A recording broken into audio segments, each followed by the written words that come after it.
Good morning, everyone. It's Rollie, and welcome back to Chatting with Wisdom.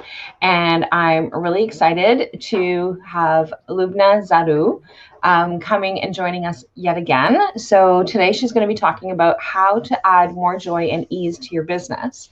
But first, for those of you who have not yet met Loubna, let me introduce her. So Loubna is an international best-selling author, certified professional speaker, and a multi-award winning Strategic Dynamo, who is globally recognized for her extraordinary skill of being able to mentor entrepreneurs to gain clarity, focus, and momentum with lightning speed. Before starting her business and becoming the CEO of Exponential Hero, Loubna spent over 18 years managing projects, both in IT as well as change management in the corporate sector. It was during these years that Loubna was able to hone her and utilize her expertise in helping people enhance their happiness at work, as well as strategies for more success in the boardroom. Loubna has now been able to step further into her unique and innovative approach to mentoring through her action. So as an acronym, so action process, and regularly speaks to her audience on the important strategy, planning, and science of happiness to increase the impact, influence, and income. So welcome back, Loubna. How are you? I'm good. Thank you for having me again. This is fabulous. And I really love the topic that you have for this time is because I know that we had an incredible conversation last time, lots of interactions with people in the audience. And so you wanted to talk more about how to add more joy and ease into your business. So can you tell me a little bit more about that? Yeah. So if you're anything like me, then you've probably been raised to believe that the only road to success is through hard work, is through hustling and grinding and pushing and doing and etc. And that is not the best way if you look at it from the perspective of your well-being and health, because a lot of people end up in a burnout because they're working against themselves. They're pushing too hard. They're doing too much because they're really passionate about what they want to achieve, but they're not getting anywhere. And they're thinking, if I just put in more hours, if I would just work a little bit harder, if I sacrifice a little bit more, they end up in a burnout and they don't end up achieving anything that they want to achieve. And even if they do achieve what they want to achieve, they're too sick to enjoy it. And that's not the way you want to spend your time. At least that's not the way that I want to spend my time. So I love talking about how can you achieve anything that you want, whether it's big or small, but do that with more joy and ease instead of trying to do it the hard way. So can you tell me a little bit more about what is one way that you can do it easier? What's that? How's that? How, we're always looking for easy, right? So what would that be, that easier tip? Yeah, well, one of the easiest way to do that, to become more easy, that pun intended, is to work in alignment with your strengths. So each and every one of us has those things that we're really good at and that we enjoy doing. And if we get to a place where we can design a work day and a work schedule on a weekly basis where we get to play 80% of the time with our strengths, then that will feel effortless. That would not feel like hard work in any way, shape, or form. The thing that I find the most in the conversations that I have with entrepreneurs is they're trying to do something that they're not good at and don't enjoy doing, or they're doing it in a way that is not easy and enjoyable for them. So that's one of the very first things that I look at is, what are your strengths and are you playing to your strengths? So that would really fit well into being able to have that those external people to be able to help with some of those tasks that are not in your area, because there's going to be things like, so for example, social media marketing is not my thing, so I have Teresa who's looking after that and that kind of thing. So like, is that kind of what it is that you're referring to? Yes and no. So there's a distinction between what your strengths are and your skills. Your strengths do not necessarily have to be translated into skills. And but what I'm talking about is unique to you, the combination of strengths that is connected to you personally, that only you can do in the unique way that you can do it. That means that you can translate it into any task that you can do. Now, it might be something that you don't enjoy. So, for example, my example is I don't like to do the bookkeeping. Now, I have a bookkeeper, but the bookkeeper still needs information from me to do her job. But gathering that information for me is something that I don't enjoy, despite the fact that the majority of the work is done by her. It's outsourced completely. But the idea of me doing any contribution to bookkeeping is not enjoyable.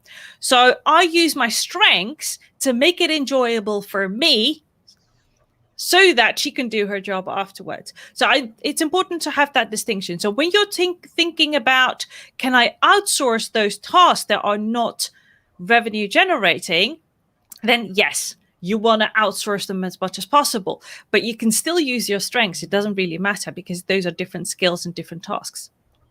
So then how would you make that joyful? How would you bring that ease into your business using that example? Getting the bookkeeping work for your bookkeeper. Well, one of the things that, because it's a strength of mine, I'm process driven, for example. So I think about, okay, what's a workflow that I can create? And I incorporate fun and joy into it. So I can listen to music.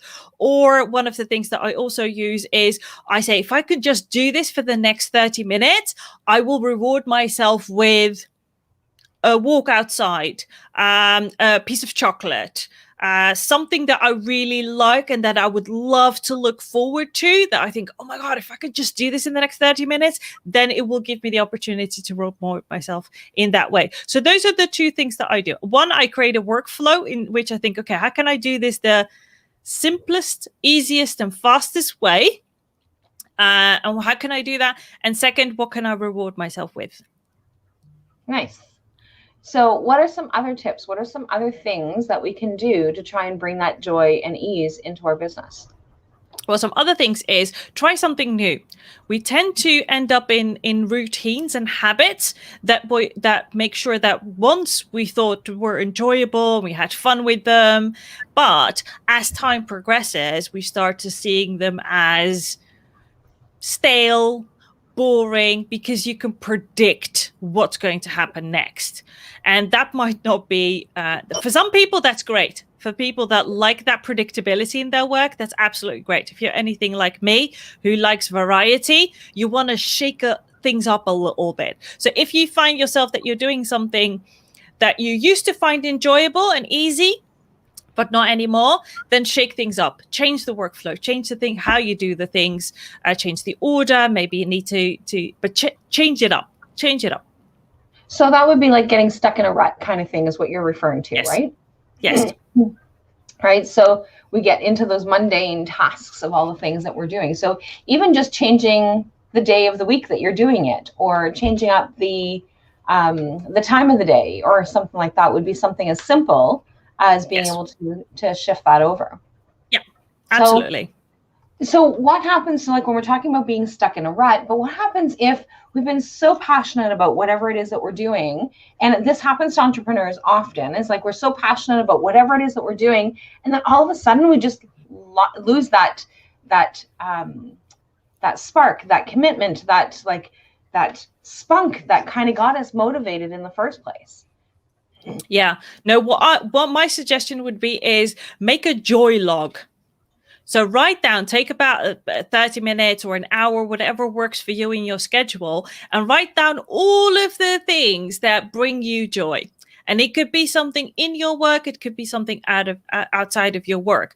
That every time you end up in a rut, that you can look at that log and think, okay, what's the one thing that I'm going to do right now, even if it's for just the next 10 minutes? So you re-energize yourself with something that brings you joy, and you can get back up to it.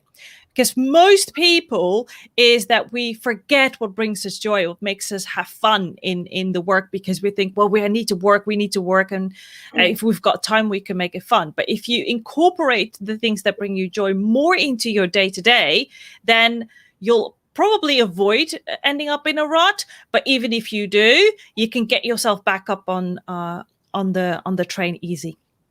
Well, and I guess that kind of fits with one of the things that you mentioned earlier was music. And so probably, I guess it's probably been about a month ago now, because I don't often do it and I don't do it often enough. And I probably should do it more often, is that I cranked up the tunes because I just needed some, I was trying to gather some ideas and I was really getting stuck on what it is that I was trying to figure out.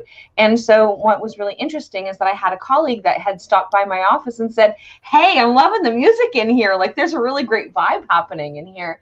And it was just dance music from, because I age myself back to in the 90s. I loved the dance music from the 90s. And so, so like that's what I was doing, was like I just kind of got back into that zone. And the things that I actually got done in that day was a lot more. And now that you're talking about it, it's like, I really need to do this more often, because I just don't think, right? I just get to my desk and I sit and I do the things that I need to be doing.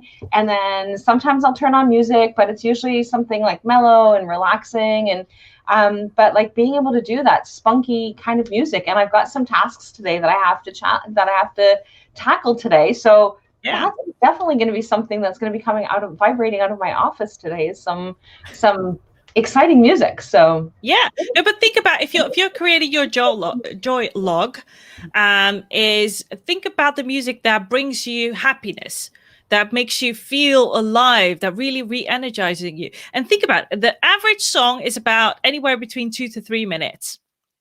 That fit that description of boost, giving you a little small boost. Everyone can have 2 to 3 minute breaks. You can do that between tasks. You don't have to do it as you are doing a task, which works even better. But I would rather have you listen to music that's intended to keep you focused and concentrated, so it's not a distraction. But think about it, doing it in between. One song, get up from your chair and your desk, dance a little bit, move a little bit, whatever works for you, and then get back and say, I'm going to do this for one song. Usually it's enough, that 2 to 3 minutes, because you're giving your brain a break. We end up in a rut because our brain goes into overdrive and keeps going through the same path over and over again. And then we're thinking, well, I'm trying to do something else and it's not working. But by stepping away and doing something completely different that the brain doesn't require a lot of processing, we help it, and it just takes 2 to 3 minutes. And it really, again, I love how you brought that forward, is that because a lot of times, especially when we're in one of those tasks that really require that brain matter and function, and we're trying really hard to try and figure out and solve a problem, and that's one of the strategies that are often recommended, is like take a break, right? So like we tell to our kids too, who are stuck on a task and they're trying to get it finished, and you tell them, like, just, okay, step away, go take a break, go for a walk, go and play for a little bit, and then come back, or whatever it is that needs to happen, which is one of the reasons why they institute recesses, right? So to be able to give the kids that physical break, to be able to get them up and moving. And we're no different, even though we're adults. We need those recesses. Yeah, but we think we need the fundamentals.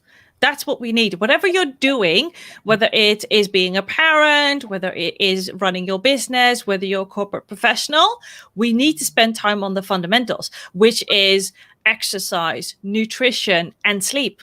If you are sacrificing any of these three, then you are not performing at your best.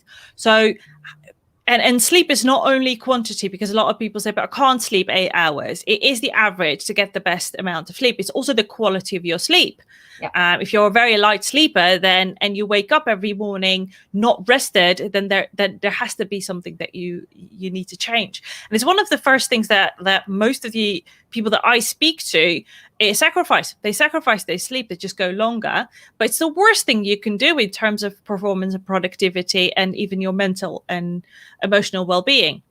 So think about those fundamentals. Exercise, even if it is for a couple of minutes, we don't take enough breaks, which just makes it more difficult for us. And it literally can be 2 to 3 minutes. It doesn't have to be long, but just walk away, go to a different room.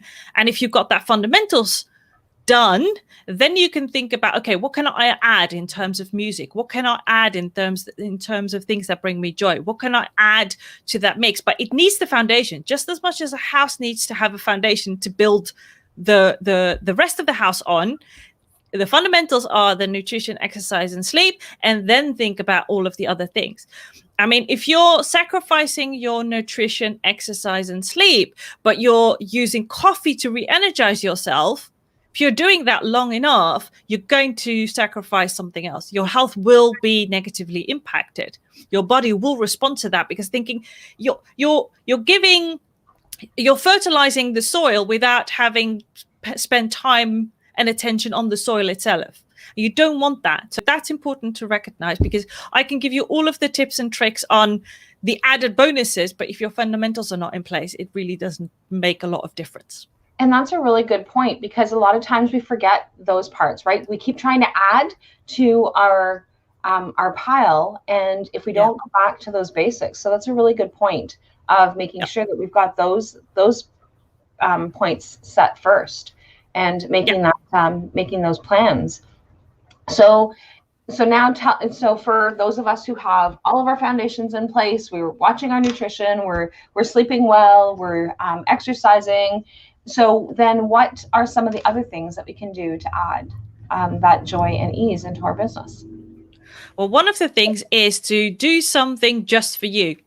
So your own self-care. So especially if you're an entrepreneur or a business owner, we tend to wear all of the hats. We tend to focus the majority of our time, energy, and attention on our business, because that's what we're preoccupied with. In most cases, our business is an expression of ourselves. So it's important to us.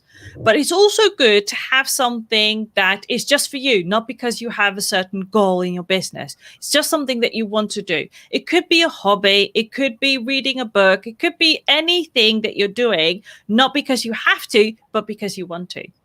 Also something that really is beneficial. And that key is really important in terms of that self-care, because a lot of times people talk about, but I don't have time for self-care. I don't have time to go to the spa, or we're still on lockdown, so we still can't even go get our hair done, or those kinds of things, right? So those are the kinds of things that we can, that don't require money. That it is definitely something that is important for us. And that, I think, is probably the biggest key, is not something that we have to do, but something that we want to do.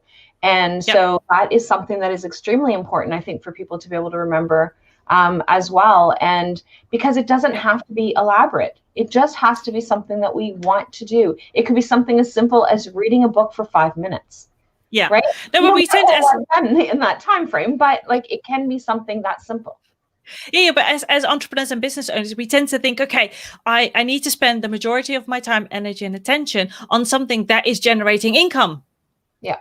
And if you spend the majority of your time doing only things because they're generating income, you're forgetting the things that you forget to tend to spend time on the things that you're passionate about but don't generate any income. And you want to have that balance and harmony across the board. Because you can't be spending all of your time just thinking about, okay, what's the next thing that I need to do to generate income? What's the next thing? What's the next thing? Because you end up being a human doing instead of a human being. And that is really key. And I've heard that before, is like that human be, right? So like being and being in the moment, as opposed to doing. And getting all the things done. And we do have to still get things done. So like, for example, a great time was yesterday, and I was just sitting and I was just chatting with Pam here in our shop, and I was just sitting here chatting, and I'm like, I should probably be doing something. I have lots of things that I need to do, but like, it's just nice, because it was just before my kids group. Yeah. It was just nice to just be sitting and chatting and having a conversation, as opposed to going back to my desk and doing one of the 50 million tasks that are still there that I still have to do. But it was like that recharge before I took on that energy of hanging out with the kids. Right. Yeah. So it was that piece, and we need to fit that into our time more strategically, I think, as opposed to just kind of letting it happen. And then you're kind of like, I really should be working on something instead. Whereas, no, I am going to just sit and hang out with Pam for a little bit and have a chat and get her brain kind of away from whatever it is that she's having to do as well. And she's probably thinking, seriously, stop taking me away from my tasks. I have too many things to do. But and it's a problem that we as entrepreneurs and business owners just have, because we're so focused on, especially if you're very passionate and you have a big purpose, you want to spend the majority of time. But it's the worst thing that you can do in terms of performance and productivity and well-being and health, because you won't get more done by sacrificing those things. And to go back to something that I said at the beginning of our conversation, to do something new that's not only in your work, you also want to do something new outside of your work, because our brain is capable of learning new things for our whole life. And because we're trying something new outside of what we're used to, outside of the context that we spend most time with, we connect new neural pathways. And because we do that, we tap into more creativity, which we can use in all of the areas of our life, including our work. So you want to be, for me, for example, is I've started since lockdown last year here in the Netherlands, I started learning Spanish on an app. Now, I don't need it for my work. I don't need it for my business, but it's something that I just enjoy doing. It takes me about 5 minutes a day. And it just brings me into a completely new world. And every time I do it on a day-to-day basis, and it's now a habit, I do it automatically. I've got exactly the timing that I need. In about 10 minutes, my phone will notify me that I need to do a Spanish lesson again today, because I haven't done one today. But it helps because your brain switches off and goes into a creative mode, because you're learning different things and your brain is getting challenged. And it really is. And Pam says, I heard my name, because she's actually in the shop right now. So she actually heard her name and she's like, what are you guys talking about? But one of the things, and you're talking about languages. And so that's something else that Pam has actually been doing since lockdown as well, as she's actually been learning another language. So it's actually kind of interesting that she's like, hey, I heard my name just as you're talking about like learning the language. So I love timing. I love the way that things happen that way. Yeah, absolutely. But it really is something that we don't think about, right? So we always think about, okay, well, what are all the things that I have to do? What are all the things that need to get done? And we forget to add that fun into what it is that's going on, because it really does have an impact on that joy and ease. And even just the other day, I had a session with a client who we were talking about all these things that she needed to be able to do, and like all these expectations of all these things that she needed to have happen. And so the question was, now what? Yeah. Right. So now what? Okay. So you've got all the list of things, but is it something that you really want to be getting done? And she's like, no, that's not really what I want. And it's like, well, then now what? So now you've put it all into place. It's still not doing what it is that you want it to do for you. So now what? Yeah, no, so true. And the situation that I find entrepreneurs is in, when they have a to-do list that's a mile long. And one of the worst things that you can do for your productivity, but also for experiencing joy and ease, is creating a to-do list. It's actually the worst thing, because you're putting yourself up for failure. And it has a couple of reasons. One is there are no constraints on a to-do list. Even if you create a to-do list on a day-to-day basis, there's no timing. When are you going to do that specific task? There's the only thing that your brain is seeing is, okay, there are 20 tasks on the to-do list.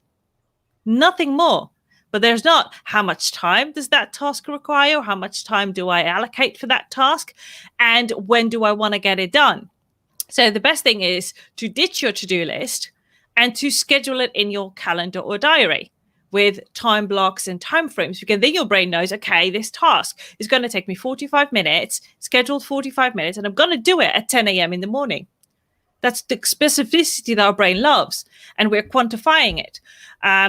The second reason you don't want to work with a to-do list is, I know that the majority of you who do just find themselves at the end of the day feeling unfulfilled, absolutely frustrated, because the damn list only became longer instead of shorter, and you still didn't get done what you intended to do.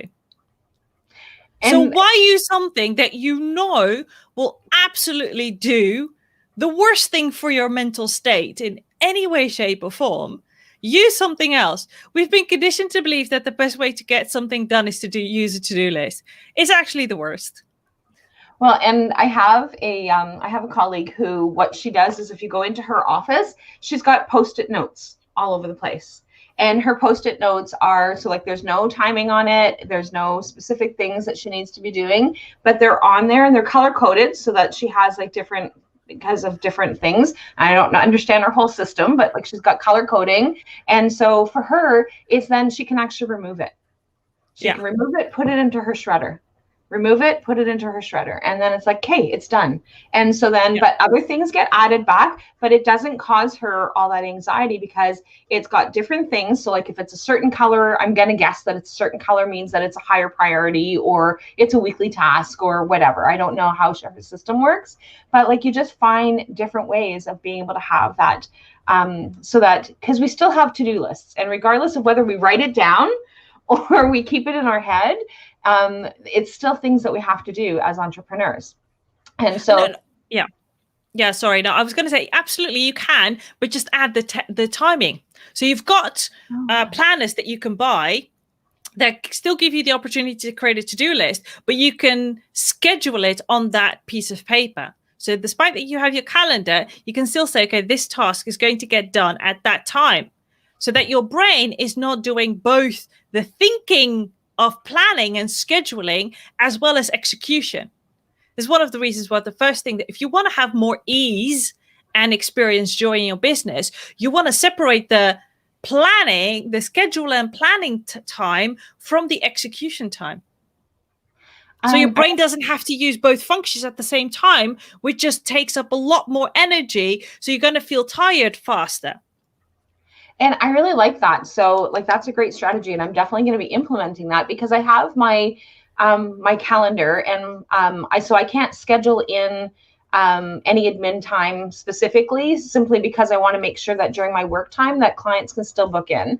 And so, but having a separate, like taking a planner and writing out, okay, this is my week. So these are the things that I want to be able to get done. So today, when I have some space between 1 and 3, then I can tackle some of those things that are in the planner for the week, and then I can then I can go through them. So I love that. I love that. That is definitely makes things a lot more joyful and easy, right? Yeah.